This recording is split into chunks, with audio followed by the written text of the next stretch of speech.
Welcome back to my YouTube channel learn continental English. हमने last class में if you remember idioms किए थे with the letter जी। अगर आपको अभी भी ईडियम्स का मतलब अगर आप भूल गए हो तो मैं आपको याद करा देती हूँ। हिंदी में जिनको हम मुहावरे बोलते हैं, इंग्लिश में हम ईडियम्स बोलते हैं।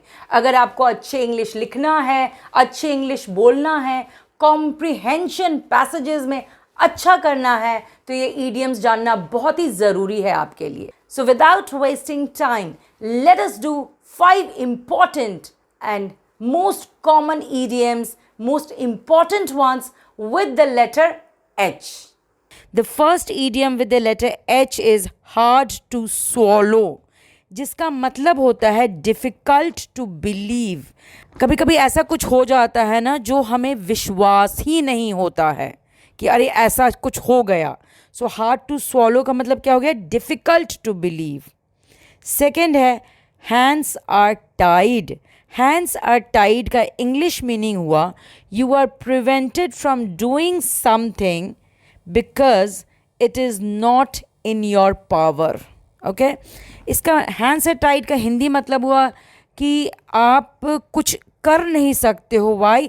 बिकॉज ऐसा कुछ कर नहीं सकते हो क्योंकि आपको वो पावर नहीं है वो काम करने का। ओके, आपको ये पावर ही नहीं मिला है वो काम करने का, तो इस केस में हम क्या बोलते हैं? Hands are tied. Third idiom with the letter H है have a bigger fish to fry, जिसका मतलब होता है it means you have more important things to do. मतलब अगर आपको कोई काम कुछ बोल रहा है करने के लिए तो आप उसको बोल सकते हो I have a bigger fish to fry. मतलब आप जो मुझे काम दे रहे हो उससे कहीं ज़्यादा मुझे कोई और इम्पॉर्टेंट काम ऑलरेडी है। Next idiom with the letter H है have one foot in the grave. इसका मतलब होता है to be near death due to old age और एनी इलनेस। इसका मतलब हुआ कि आपको जो भी है उसका डेथ बहुत जल्दी होने वाला है, या तो हो सकता है बुढ़ापा के कारण या कोई बीमारी के कारण। The fifth idiom with the letter H is hard and fast. Hard and fast का मतलब होता है very strict rules. Remember, very strict rules. अब हर ईडियम से मैं आपको एक या दो सेंटेंस बताऊंगी कि हम इसको कैसे यूज़ कर सकते हैं। सो सबसे पहले हार्ड टू स्वॉलो, इससे हम सेंटेंस बना सकते हैं it is hard to swallow that India lost against Australia in a cricket match. Okay, इसका मतलब क्या हुआ कि ये बहुत ही मुश्किल है विश्वास करना कि इंडिया ऑस्ट्रेलिया के अगेंस्ट मैच लूज़ कर गया। किस चीज़ में? क्रिकेट मैच में। नेक्स्ट है हैंड्स आर टाइड। इसको हम कैसे यूज़ करेंगे सेंटेंस में?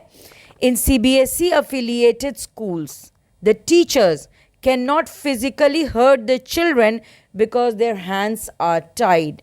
ना बहुत नॉटी बच्चे होते हैं ना जिसको टीचर्स को थोड़ा मोड़ा मारना ही पड़ता है। मारना का नहीं पड़ता, थोड़ा सा कान पकड़ना पड़ता है, बट इतना भी टीचर्स नहीं कर सकती हैं। Why? Because their hands are tied. As per CBSE rules आप किसी भी बच्चे को फिजिकली हर्ट नहीं कर सकते हो। Next idiom with the letter H is have a bigger fish to fry. इसका मतलब क्या हुआ?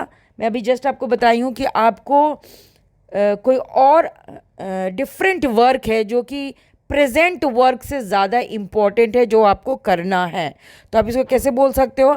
आई can not attend this party as I have a bigger fish to fry.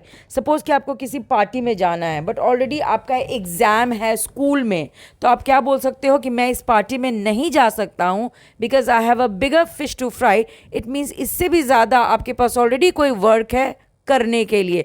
Obviously exam is more important than attending a party. Next है have one foot in the grave. इसका मतलब मैंने आपको क्या बोला कि किसी को या कोई जल्दी मरने वाला है या तो किसी बीमारी के कारण या बुढ़ापे के कारण। इसको हम कैसे सेंटेंस में यूज़ कर सकते हैं? My uncle has one foot in the grave because he is suffering from blood cancer. Okay, इसका मतलब है कि मेरे अंकल मरने ही वाले हैं। क्यों? क्योंकि वो ब्लड कैंसर से सफ़र कर रहे हैं। नेक्स्ट है have one foot in the grave. इसका मतलब क्या हुआ? To be near death either due to old age और इलनेस। कोई आदमी मरने वाला है या तो बुढ़ापे के कारण या किसी बीमारी के कारण, राइट? तो हम इसको क्या बोल सकते हैं? My grandfather has one foot in the grave because he is already 95 years old. The last idiom with the letter H is hard and fast. Hard and fast का मतलब होता है very strict rules. इसे हम कैसे sentence बनाएंगे? There are hard and fast rules in the hospital to maintain silence. इसे हम एक और सेंटेंस देख लेते हैं.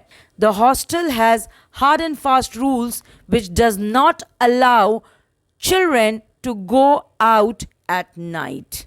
So आज हमने idioms कंप्लीट किया है with the letter H. मैं बार बार आपको बोलती हूँ, मैं वही idioms आपको देती हूँ जो कि important है and common है, जो आपको जानना ज़रूरी है.